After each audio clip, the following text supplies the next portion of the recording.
Okay. Praise the Lord.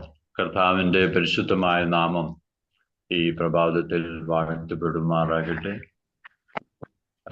അനുഗ്രഹിക്കപ്പെട്ട മീറ്റിംഗിൽ എനിക്കും പങ്കെടുക്കുവാൻ കർത്താവ് ഒരുക്കിയ അവസരത്തിനായി ദൈവത്തെ സ്തുതിക്കുന്നു. ഈ പ്രയർ ഗ്രൂപ്പിൽ നേതൃത്വം വഹിക്കുന്ന ബഹുമാന്യ ദൈവദാസന്മാർ, ദൈവമക്കൾ എല്ലാവരെയും ഓർത്ത് കർത്താവിനെ സ്തുതിക്കുന്നു. ഇന്നലെ രാത്രിയിലാണ് രാജൻ പാസ്റ്റർ ഇങ്ങനെ ഒരു സൂമീറ്റിൽ മെസ്സേജ് കൊടുക്കണമെന്ന് പറയുവാനിടയായി തീർന്നത്. കർത്താവിൻ്റെ ദാസനെ ഇന്ന് അത്യാവശ്യമായിട്ട് പോകേണ്ടതായിട്ടുള്ള എന്നോട് പറയുവാനിടയായി തീർന്നു. ഞങ്ങൾ എല്ലാ ദിവസവും രാത്രി 10 തൊട്ട് 11 മണി വരെയുള്ള ഒരു പ്രാർത്ഥന മീറ്റിംഗ് പങ്കെടുക്കുന്നവരാണ്. അപ്പോൾ തന്നെ ഈ പ്രഭാതത്തിലെ ഈ മീറ്റിങ്ങിൽ പങ്കെടുക്കുന്നത് നമുക്ക് ഒരുമിച്ച് അനുഗ്രഹത്തിനും ദൈവ പ്രവർത്തിക്കും കാരണമായി ഇടയായി തീരട്ടെ. എൻ്റെ പേര് പറഞ്ഞതുപോലെ ഗോപകുമാർ എന്നാണ്. ഞാനിപ്പോൾ മൂവാറ്റുപുഴ ഭാഗത്ത് കർത്താവിൻ്റെ വേലയിലായിരിക്കുന്നു. എൻ്റെ വൈഫ് മേരി, ഞങ്ങൾക്ക് 2 മക്കളാണ്. മോള് ഹന്ന, മോന് മീഹ. ഞങ്ങളിവിടെ ചില വർഷമായിട്ട് മൂവാറ്റുപുഴ അടുത്ത് പൈങ്ങോട്ടൂർ എന്ന് പറയുന്ന ഒരു ഗ്രാമപ്രദേശമാണ്. അവിടെ കർത്താവിൻ്റെ വേലയിലായിരിക്കുന്നു. ചെറിയൊരു കൂടിവരവ് ഉണ്ട്. കർത്താവ് അത്ഭുതകരമായിട്ട് ഞങ്ങളെ വഴി നടത്തിക്കൊണ്ടിരിക്കുന്നു. ഞാൻ ഒരു വാക്യം വായിച്ച് ദൈവിക ചിന്തയിലേക്ക് കടക്കുവാൻ ആഗ്രഹിക്കുകയാണ്. അതിനുശേഷം അല്പമായിട്ട് സാക്ഷിയൊക്കെ പറയാമെന്ന് പ്രതീക്ഷിക്കുന്നു. സ്തോത്രം. 119 സങ്കീർത്തനം അതിൻ്റെ 77 വാക്യത്തിൽ നാം ഇങ്ങനെ വായിക്കുന്നു. സങ്കീർത്തനക്കാരൻ പറയുകയാണ്, ഞാൻ ജീവിച്ചിരിക്കേണ്ടതിന്.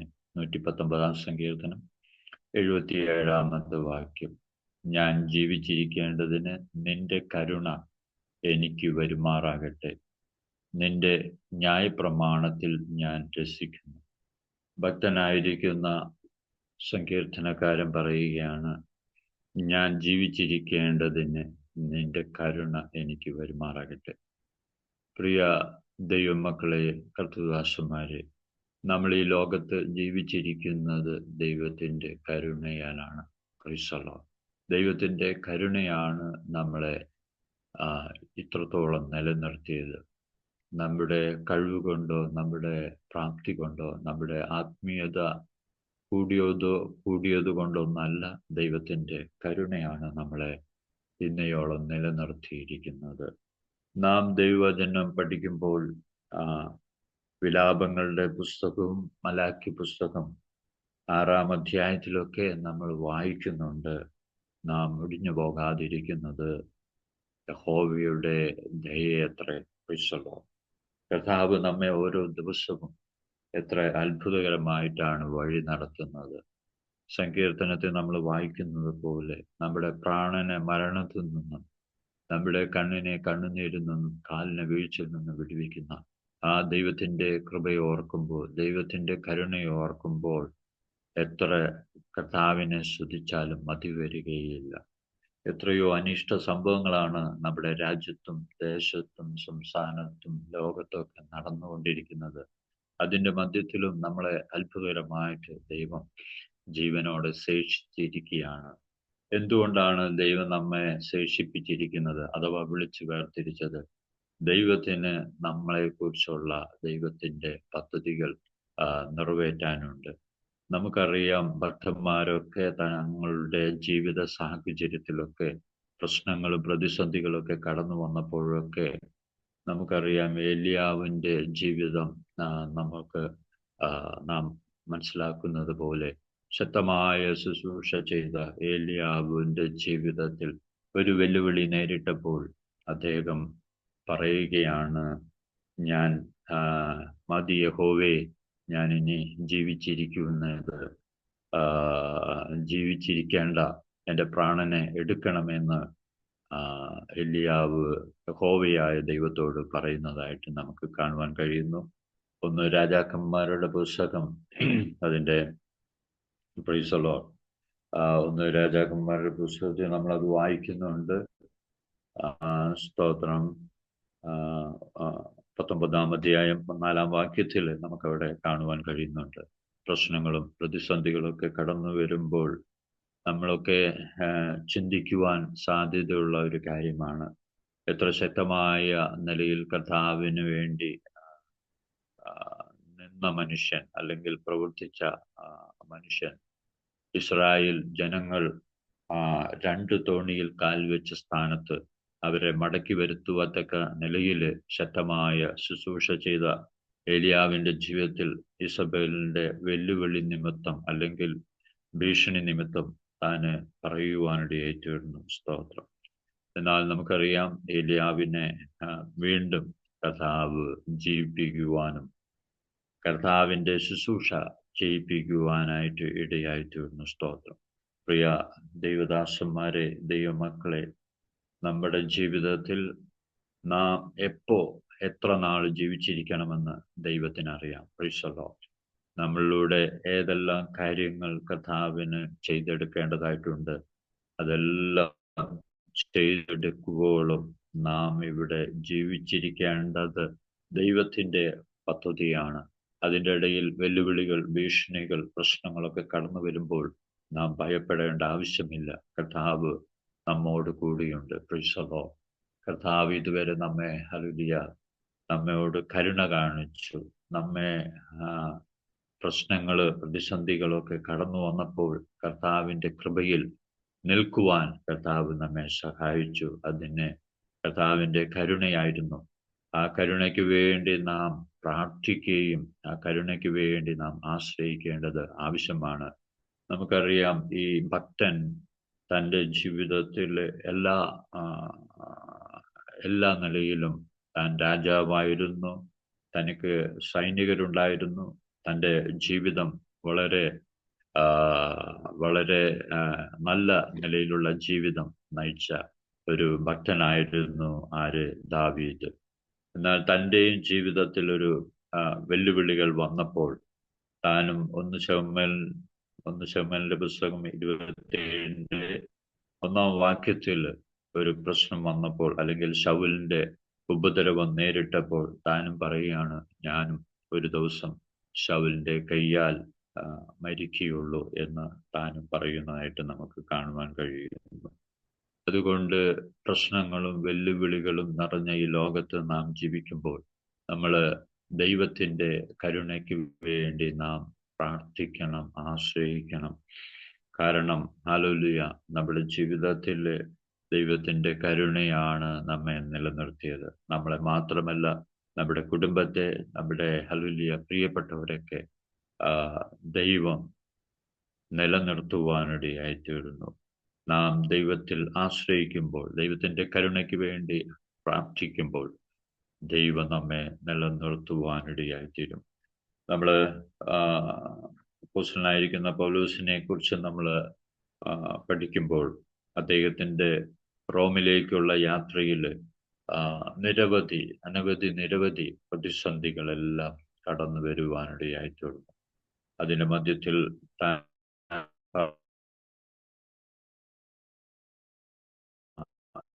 ജീവിച്ചിരിക്കുമോ എന്ന് പോലും പ്രതീക്ഷയില്ലാത്ത സാഹചര്യം നാം വായിക്കുന്നു. അപ്പോസ്തല പ്രവൃത്തിയിലും അതേപോലെ 2 കൊരിന്ത്യർ 1:9 നമ്മൾ വായിക്കുന്നു, തൻ്റെ ജീവന് വേണ്ടി ശത്രുക്കള് നിരന്തരമായി പോരാടുവാനും കടലിലൂടെയും അതേപോലെ തന്നെ യഹൂദന്മാരാൽ ഉള്ള തന്നെ ഒടുക്കിക്കളയുവാൻ വേണ്ടി നിരന്തരമായ വെല്ലുവിളികളും തന്നെ ഒടുക്കിക്കളയുവാൻ നിരന്തരമായ പരിശ്രമം ശത്രുവിൻ്റെ ഭാഗത്തു നിന്നുണ്ടായിരുന്നു. എന്നാൽ പൗലോസിനെ ദൈവം നിലനിർത്തുവാനിടയായിട്ട് അവിടെയൊക്കെ നമ്മൾ വായിക്കുന്നുണ്ട്. 2 കൊരിന്ത്യർ 1:9 നമ്മൾ വായിക്കുന്നു, ഇത്ര ഭയങ്കര മരണത്തിൽ നിന്ന് ദൈവം ഞങ്ങളെ വിടുവിച്ചു, ഇനിയും ഞങ്ങളെ വിടുവിക്കുമെന്ന് അദ്ദേഹം തൻ്റെ ലേഖനത്തിൽ രേഖപ്പെടുത്തുവാനിടയായിത്തീർന്നു. അതുകൊണ്ട് നമ്മുടെ ജീവിതത്തിൽ നമ്മൾ ആയിരിക്കുന്ന ഈ കാലഘട്ടം എന്ന് പറയുന്നത് എല്ലാ നിലയിലും പ്രശ്നങ്ങളും വെല്ലുവിളികളും നിറഞ്ഞ ഒരു കാലഘട്ടത്തിലാണ്. പ്രത്യേകിച്ച് നമ്മുടെ രാജ്യം നേരിടുന്ന സുവിശേഷ വിരോധികളുടെ വെല്ലുവിളികളുണ്ടല്ലോ, കാലാവസ്ഥയുടെ പ്രതിസന്ധികളുണ്ടല്ലോ, സാമ്പത്തിക പ്രതിസന്ധി, ശുശ്രൂഷയിൽ വേണ്ട രീതിയിൽ മുന്നേറാൻ കഴിയാത്ത സാഹചര്യങ്ങൾ, വേണ്ട രീതിയിൽ നമ്മുടെ ശുശ്രൂഷയിൽ ദൈവപ്രവൃത്തി വെളിപ്പെടാത്ത സാഹചര്യങ്ങളൊക്കെ ഉണ്ട്.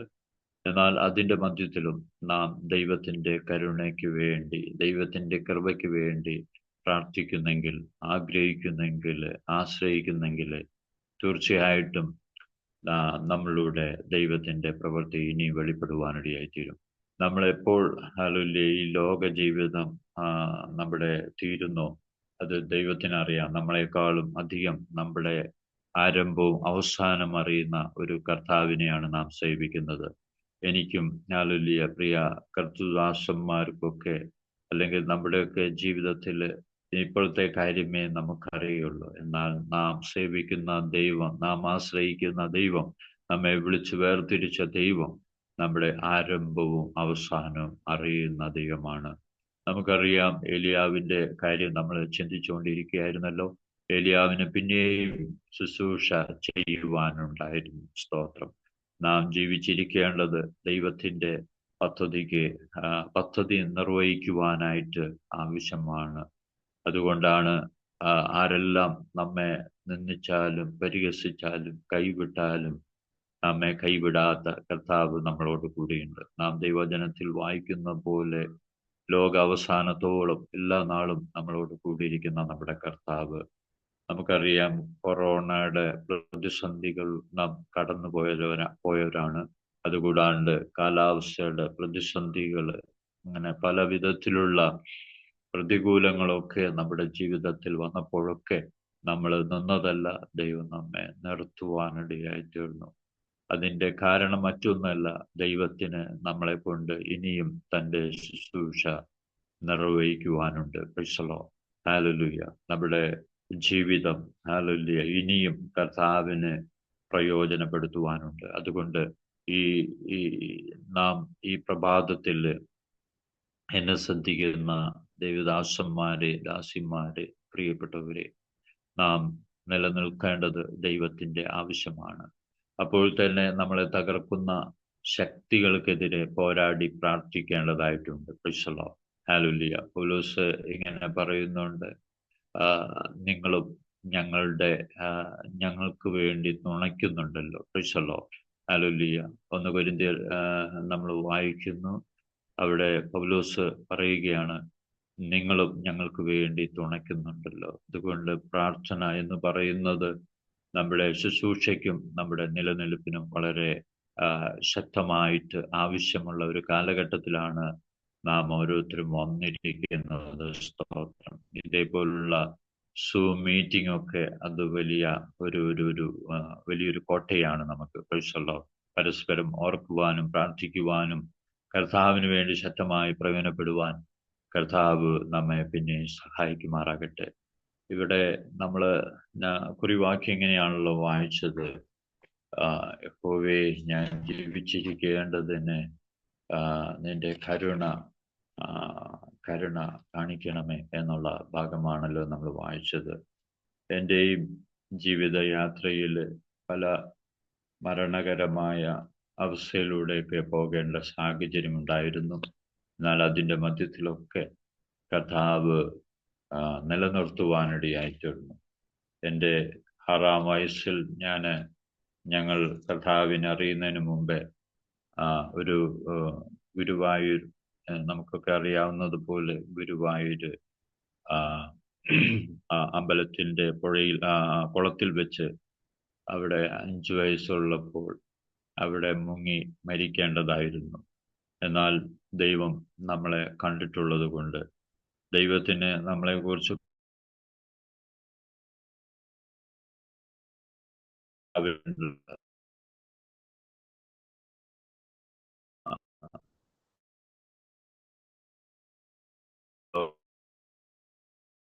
നമ്മളെ കണ്ടിട്ടുള്ളത് കൊണ്ട് ആ ആ ആ മരണകരമായ അവസ്ഥയിൽ നിന്ന് രക്ഷപ്പെടുവാനിടയായിത്തീർന്നു.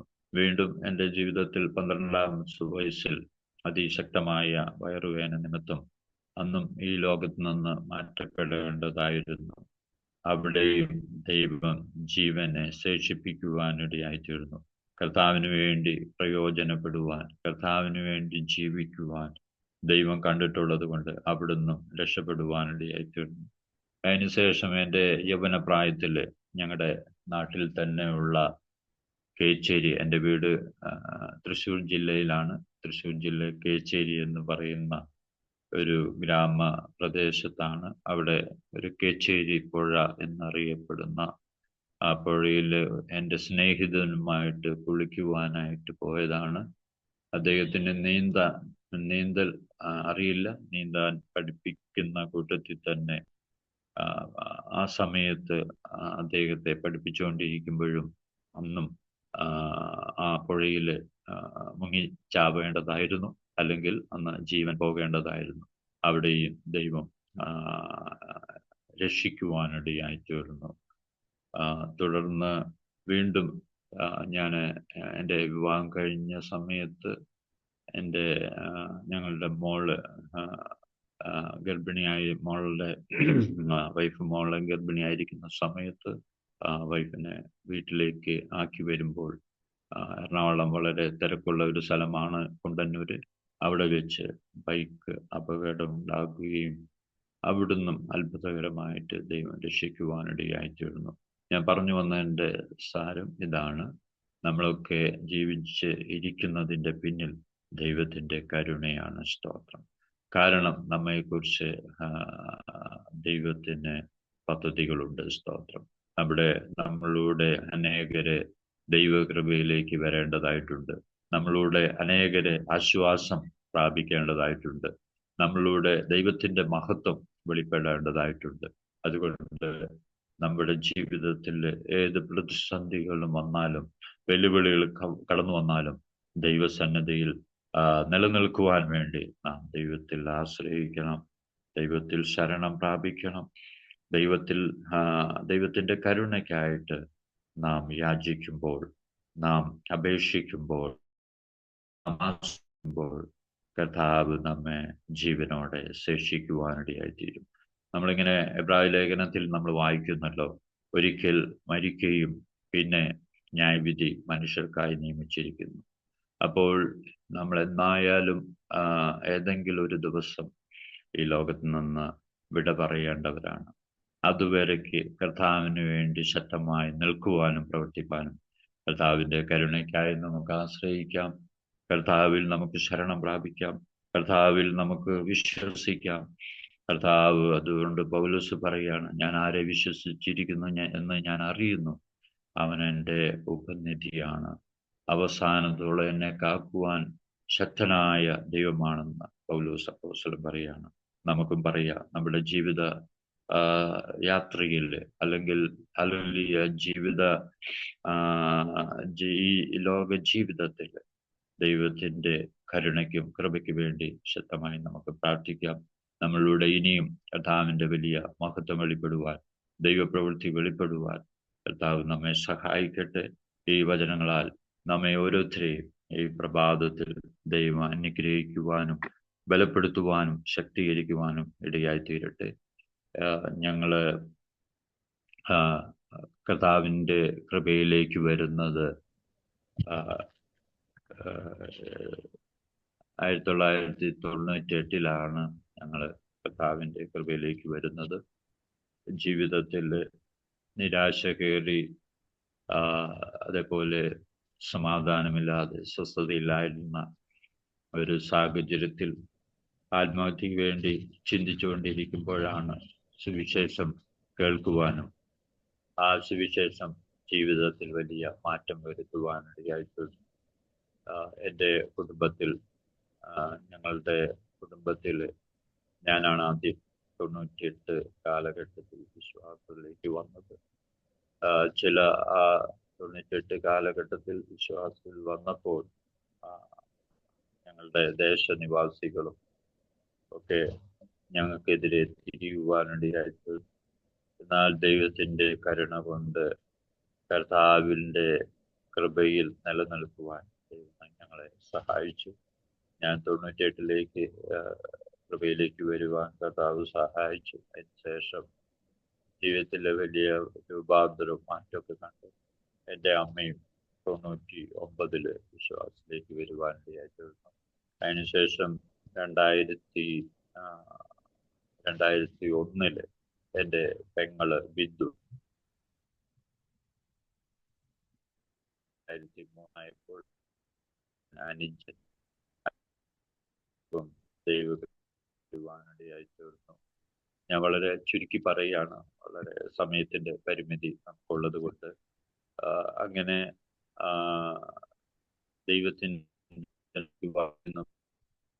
യേശുവിൽ നീ വിശ്വസിക്കുമ്പോൾ കുടുംബം രക്ഷ പ്രാപിക്കുമെന്ന ആവചനം ഞങ്ങളുടെ ജീവിതത്തിൽ കുടുംബത്തിലൊക്കെ ക്രിയ ചെയ്യുവാനിടയായിട്ട്, അപ്പോൾ ഏകരായിട്ടൊക്കെ ആരെങ്കിലും വിശ്വാസത്തിൽ വന്നിട്ടുണ്ടെങ്കിൽ അവർക്കൊക്കെ ഒരു ഉറപ്പിനായിട്ട് പറയുകയാണ്, നമുക്ക് കർത്താവിൽ വിശ്വസിക്കുമ്പോൾ, നമ്മൾ ആരെങ്കിലും ഒരാൾ കർത്താവിൽ വിശ്വസിക്കുമ്പോൾ നമ്മളുടെ അനേകര് ദൈവകൃപയിലേക്ക് വരുവാനിടയായിത്തീരും. അങ്ങനെ ഞാൻ 2001 ദൈവവചനം പഠിക്കുവാനും 2004 വിവാഹം കഴിയുവാനിടയായിത്തീർന്നു. അങ്ങനെ 2004 ഒരു ദൈവദാസന്റെ കൂടെ അസിസ്റ്റന്റായിട്ട് ശുശ്രൂഷ ചെയ്യുവാനിടയായിത്തീർന്നു. അതിനുശേഷം 2006 ഇപ്പോൾ ഞങ്ങളായിരിക്കുന്ന പൈങ്ങോട്ടൂർ ദേശത്ത് കർത്താവിൻ്റെ വേലയോടുള്ള ബന്ധത്തിൽ ഈ ദേശത്തേക്ക് വരുവാനിടയായിത്തീർന്നു. ഒരു പുതിയ വർക്കായിട്ടാണ് വന്നത്. ആദ്യം ഞങ്ങൾ ഇൻഡിപെൻഡൻ്റ് ആയിട്ടുള്ള ഒരു കൂട്ടായ്മയിലായിരുന്നു. അതിനുശേഷം ചില വർഷങ്ങൾക്ക് ശേഷം ഷാരോൺ ഫെലോഷിപ്പ് കൂട്ടായ്മയോട് ചേർന്ന് മൂവാറ്റുപുഴ സെൻട്രൽ ചേർന്ന് ഞങ്ങൾ പ്രവർത്തിച്ചു വരുന്നു. ഇത്രയും സമയം ഈ സൂമീറ്റിൽ ദൈവവചനവുമായി സാക്ഷ്യമായിട്ടൊക്കെ പങ്കുകൊള്ളുവാൻ കർത്താവ് ഒരുക്കിയ അവസരത്തെ നന്ദിയോടെ സ്തുതിക്കുന്നു. ബഹുമാന്യ എല്ലാ ദേവദാസന്മാരോടുള്ള നന്ദിയെ അറിയിക്കുന്നു. ഞങ്ങളെ ഓർത്ത് പ്രാർത്ഥിക്കണമെന്ന് അപേക്ഷിച്ചുകൊണ്ട് എൻ്റെ വാക്കുകളെ നിർത്തുന്നു. കർത്താവ് നമ്മെ അനുഗ്രഹിക്കുമാറാകട്ടെ. Price the Lord, price the Lord. പ്രിയമുള്ളവരെ, എത്ര ശക്തമായിട്ടുള്ള ദൈവവചനം സാക്ഷ്യമാണ് നമ്മൾ കേട്ടത്. കർത്താവിൻ്റെ ദാസന് വളരെ ശാന്തനായിട്ട്, വളരെ വലിയ ഭയങ്കര എരിവോടും ബഹളത്തിലും ഒന്നുമല്ല, എന്നാൽ വളരെ ശാന്തനായിട്ട് സംസാരിച്ചല്ലോ. കർത്താവിൻ്റെ ദാസൻ പ്രധാനമായിട്ട് പറയാൻ ഉദ്ദേശിച്ചതാണ്, ദൈവത്തിൻ്റെ കരുണ കൊണ്ട് മാത്രമാണ് നാം എല്ലാവരും ജീവനോടെയും സൗഖ്യത്തോടെയും ആയിരിക്കുന്നത്. നമുക്കറിയാം, ഏലിയാവ് മരിക്കാനായിട്ട് ആഗ്രഹിച്ചു. ഏലിയാവ് പറഞ്ഞു, നിരാശനായിട്ട് വലിയ കാര്യങ്ങളൊക്കെ ചെയ്ത് 10,900 ബാലിൻ്റെ അശേരായുടെ പ്രവാചകന്മാരെയൊക്കെ നിഗ്രഹിച്ചതിന് ശേഷം ഭയങ്കരമായ ഒരു വിജയമൊക്കെ ലഭിച്ച് ഇരുന്നപ്പോഴാണ് തന്നെ കൊല്ലാനായിട്ട് രാജ്ഞി ശ്രമിക്കുന്നു എന്നൊക്കെ കണ്ട് നിരാശനായിട്ട്, കർത്താവ് ഇത് മതി, എനിക്ക് മരിച്ചാൽ മതി എന്നൊക്കെ പറഞ്ഞ് നിരാശയോടെ ഡിപ്രസ്ഡ് ആയിട്ടൊക്കെ അവിടെ മരിക്കാനായിട്ട് ആഗ്രഹിച്ച് അവിടെ ഇരിക്കുമ്പോഴാണ് കർത്താവ് പറഞ്ഞ്, ഏലിയാവേ, നിന്റെ സമയമായിട്ടില്ല, നിനക്ക് വലിയ കാര്യങ്ങൾ ഇനിയും ചെയ്യാനുണ്ട് എന്ന് പറഞ്ഞ് ഏലിയാവിനെ ഉത്സാഹിപ്പിച്ച് അങ്ങനെ പോവുകയാണല്ലോ. അതുപോലെ തന്നെ നമുക്ക് അറിയാം, പൗലോസ് വളരെ ശക്തിയോടുകൂടെ സുവിശേഷത്തിന് വേണ്ടി നിലനിന്ന ആളാണ്. ആദിമ നൂറ്റാണ്ടിൽ സഭ ഇത്രമാത്രം ലോകത്തിൽ പരക്കുന്നതിന് മുഖാന്തരമായത് പൗലോസിന്റെ മിഷണറി യാത്രകളും അതുമൊക്കെയാണ്. അപ്പോൾ നമുക്കറിയാം, തൻ്റെ പ്രവർത്തനത്തിന്റെ ആരംഭഘട്ടത്തിൽ തന്നെ പൗലോസിനെ നമുക്കറിയാം, പൗലോസിനെ ശിരച്ഛേദം ചെയ്തത് താൻ വൃദ്ധനായതിനു ശേഷമാണ്. പൗലോസ് പറയുന്നുണ്ട്, ഞാൻ എൻ്റെ നിര്യാണകാലം അടുത്തിരിക്കുകയാണ്, ഞാനിപ്പോൾ വൃദ്ധനായിരിക്കുകയാണ്, ഞാൻ നല്ല ഓട്ടം ഓടി, വിശ്വാസം കാത്തു. എന്നാൽ ആദിമകാലത്ത് തന്നെ പൗലോസ് ക്രിസ്തീയ വിശ്വാസത്തിലേക്ക് വന്ന് അധികം കഴിയുന്നതിന് മുമ്പ് നമുക്കറിയാം യഹൂദന്മാരെ വളരെയധികം ശ്രമിച്ചു പൗലോസിനെ കൊലപ്പെടുത്താനായിട്ട്, നിഗ്രഹിച്ച് കളയാനായിട്ട് വളരെയധികം ശ്രമിച്ചു. നമുക്കറിയാം അപ്പോസ്തല പ്രവൃത്തികളിൽ വായിക്കുന്നുണ്ട്, 40 പേരിൽ കൂടുതൽ, 45 50 40 കൂടുതൽ ആളുകൾ ഒരു ശപഥമെടുത്തു, ഞങ്ങൾ പൗലോസിനെ കൊന്നു കളയുന്നത് വരെ ആഹാരം കഴിക്കുകയോ അല്ലെങ്കിൽ വെള്ളം പോലും കുടിക്കുകയില്ല എന്നൊരു ശപഥം എടുത്തു 40 പേര്. എന്നാൽ കർത്താവ്, പൗലോസിന്റെ സമയമായില്ല, പൗലോസ് വലിയ കാര്യങ്ങൾ കർത്താവിന് വേണ്ടി ചെയ്യാനുണ്ട്. അതുകൊണ്ട് ഞാൻ ചിന്തിക്കുക, 40 പേരുടെ ഗതി എന്തായെന്നൊന്നും നമ്മൾ വായിക്കുന്നില്ല. ഇന്നത്തെ നമ്മുടെ രാഷ്ട്രീയക്കാർ ചെയ്യുന്ന പോലുള്ള ഉപവാസം അല്ലെങ്കിൽ നിരാഹാരം അല്ലെങ്കിൽ അവരുടെ എല്ലാം കഥ കഴിഞ്ഞെന്നുള്ളതാണ് നമ്മൾ അനുമാനിക്കേണ്ടത്. ഇപ്പോഴത്തെ നമ്മുടെ രാഷ്ട്രീയക്കാരുടെ കൂട്ടുള്ള നിരാഹാരമാണെങ്കിൽ അവർക്ക് കുഴപ്പമൊന്നും വന്ന് കാണുകയില്ല. ഏതാണെങ്കിലും പറയാൻ ഉദ്ദേശിക്കുന്ന ഇതാണ്, ദൈവത്തിൻ്റെ സമയത്തല്ലാതെ ഏത് മനുഷ്യനും നമ്മളെ ദൈവം വിളിക്കുകയില്ലല്ലോ. നമ്മുടെ ജീവിതത്തിന് ഉള്ള ദൈവത്തിൻ്റെ പദ്ധതികൾ പൂർണ്ണമാകുന്നതിന് വേണ്ടി ആണ് ദൈവം നമുക്ക് സമയം തന്നിരിക്കുന്നത്. നമ്മുടെ പദ്ധതികൾക്ക് വേണ്ടിയാണ് നമ്മൾ ഓടുന്നത് എന്നുള്ളതാണ് ഏറ്റവും നിരാശാജനകമായ കാര്യം. അതുകൊണ്ട് നമ്മുടെ പദ്ധതികളൊക്കെ മാറ്റിവെച്ച് ഞാൻ 1-2 വാചകങ്ങളോട് പറഞ്ഞതിന് ശേഷം പാസ്റ്റർ രാജീവ് ജോസ് ആഗ്ര പ്രാർത്ഥിച്ച് ആശീർവാദം പറഞ്ഞ് നമ്മൾ ഈ മീറ്റിംഗ് ഇവിടെ പൂർണ്ണമാകുന്നതാണ്. പാസ്റ്റർ രാജീവ് ജോസ് പ്രാർത്ഥിക്കും. ഞാൻ 1-2 വാചകങ്ങളോട് പറഞ്ഞതിന് ശേഷം, പ്രിയമുള്ളവരെ, അതുകൊണ്ട് നമ്മൾ വളരെ നിരാശാജനകമായ സാഹചര്യങ്ങൾ കൂടെ ആയിരിക്കാം നമ്മൾ ചിലപ്പോൾ പോകുന്നത്. നമ്മൾ തന്നെ ചോദിക്കും, കർത്താവേ, ഞാൻ ഇങ്ങനെ ഒരു സാഹചര്യത്തിലാകാനുള്ള കാര്യം എന്താണെന്ന് നമുക്കൊരു എത്തും പിടിയും കിട്ടത്തില്ല. പക്ഷേ കർത്താവ് അറിയാതെ ഒന്നും സംഭവിക്കുന്നില്ല. ഏലിയാവ് തന്നെ ചിന്തിച്ചാണ്, ഞാൻ ഇത്രയും വലിയ കാര്യങ്ങളൊക്കെ ചെയ്തിട്ട് ഞാനിപ്പോൾ ഇങ്ങനെ എൻ്റെ ജീവൻ തന്നെ അപകടത്തിലായി, ഞാനിങ്ങനെ പേടിച്ചിരിക്കേണ്ട ആവശ്യം എന്തോ? അങ്ങനെയാണെങ്കിൽ എനിക്കിനി ഇതിൻ്റെ ആവശ്യമില്ല, മരിച്ചാൽ മതി എന്നൊക്കെയാണ് ഏലിയാവ് ചിന്തിച്ചത്. അത് മാനുഷികമായിട്ടുള്ള ചിന്തകളാണ്. നമ്മൾ വായിക്കുന്നുണ്ട്, ഏലിയാവ് നമുക്ക് സമസ്വഭാവമുള്ള മനുഷ്യൻ, വലിയ കാര്യങ്ങളൊക്കെ ചെയ്തെങ്കിലും നമ്മളെപ്പോലെ തന്നെ നിരാശയൊക്കെ വരുന്ന ഒരു വ്യക്തിയായിരുന്നു എന്നാണ് യാക്കോബ് അപ്പോസ്തലന്റെ ലേഖനത്തിൽ നമ്മൾ വായിക്കുന്നത്. അതുകൊണ്ട് പ്രിയമുള്ളവരെ, ഏതെല്ലാം സാഹചര്യത്തിലാണെങ്കിലും കർത്താവ് നമ്മോട് കൂടെ, കർത്താവിൻ്റെ ദാസൻ പറഞ്ഞ പോലെ, കണ്ടാലും എല്ലാ നാളും ഞാൻ നിങ്ങളോട് കൂടെയുണ്ട്, ഞാൻ നിങ്ങളെ ഒരു നാളും കൈവിടുകയില്ല, ഉപേക്ഷിക്കുകയില്ല എന്നുള്ള കർത്താവിൻ്റെ ആ വാഗ്ദത്തം നമുക്കുണ്ടെങ്കിൽ, ആ വാഗ്ദാനം നമുക്ക് ഉണ്ടെങ്കിൽ, ആ വാഗ്ദത്തം നമുക്ക് മുറുകെ പിടിച്ച് ശക്തരായിട്ട് നമുക്ക് മുന്നോട്ട് പോകാം. സാത്താനാണ് പല കാര്യങ്ങളും കൊണ്ടുവന്ന് നമ്മുടെ മനസ്സിനെ കലുഷിതമാക്കി കളയാൻ. അതിനുള്ള മുഖാന്തരങ്ങളൊക്കെ ലോകത്തിലുണ്ട്, ഇഷ്ടംപോലെ മുഖാന്തരം ലോകത്തിലുണ്ട്. അതാണ് പത്രോസ് അതാണ് പറഞ്ഞത്, പത്രോസ് അപ്പോസ്തലൻ പറഞ്ഞതാണ്, സാത്താൻ താനും ആരെ വിഴുങ്ങേണ്ടു എന്ന് അലറുന്ന സിംഹം പോലെ ഇങ്ങനെ നടക്കുകയാണെന്ന്. അലറുന്ന അത് നല്ലൊരു ഫിഗറേറ്റീവ് ലാംഗ്വേജ് ആണ്. അലറുന്ന സിംഹം പോലെ പല പല തന്ത്രങ്ങളിലൂടെയാണ്. പൗലോസ് അപ്പോസ്തലൻ പറഞ്ഞിട്ടുണ്ടല്ലോ, പ്രിയമുള്ളവരെ, നിങ്ങൾ സാത്താൻ്റെ തന്ത്രങ്ങളെ കുറിച്ചൊന്നും നിങ്ങൾ അറിവില്ലാത്തവരല്ലല്ലോ. അതായത് അത് മനസ്സിലാക്കാനായിട്ടുള്ള ഒരു ആത്മീക ജ്ഞാനം നമുക്കുണ്ടാകണമെന്നേ ഉള്ളൂ. പലപ്പോഴും ആരെങ്കിലും നമ്മളോട് ഇഷ്ടമില്ലാതിരുമ്പോൾ നമ്മൾ അവരോടാണ് കയർക്കുന്നത്. എന്നാൽ അതിൻ്റെ പിന്നിൽ പ്രവർത്തിക്കുന്ന സാത്താൻ്റെ ആ ശക്തി കാണുന്നതിനും മനസ്സിലാക്കുന്നതിനുമൊക്കെ നമുക്ക് ആത്മീകമായൊരു കാഴ്ചപ്പാട് ഉണ്ടാകട്ടെ. അതിനുവേണ്ടി നമുക്ക് പ്രാർത്ഥിക്കാം. കർത്താവിൻ്റെ ദാസൻ നേരത്തെ പറഞ്ഞതുപോലെ, കർത്താവിൻ്റെ ദാസന്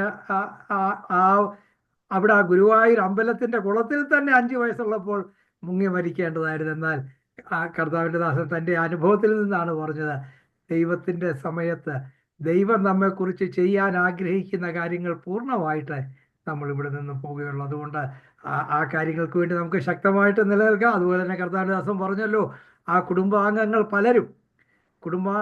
പലരും ആ ദൈവ വഴിയിലേക്ക് വരുന്നതിന് കർത്താവിൻ്റെ ദാസനിലൂടെ അതിനിടയായാലും എത്ര അനുഗ്രഹകരമായിട്ടുള്ള കാര്യമാണ്. അതുകൊണ്ട് കർത്താവിൻ്റെ ദാസനെ കർത്താവ് ധാരാളമായിട്ട് ഈ ദിവസങ്ങളിൽ അനുഗ്രഹിക്കട്ടെ. അനേകരെ കർത്താവിലേക്ക് നയിക്കുന്നതിന് തുടർന്നും കുടുംബമായിട്ട് അവരെ ഉപയോഗിക്കട്ടെ എന്ന് പ്രാർത്ഥിക്കുന്നു. ഷിക്കാഗോ പ്രയറിൻ്റെ പേരിലുള്ള സ്നേഹം, സന്തോഷം പ്രകാശിപ്പിക്കുന്നു. കർത്താവ് നമ്മെ ഏവരെയും അനുഗ്രഹിക്കട്ടെ. Thank you.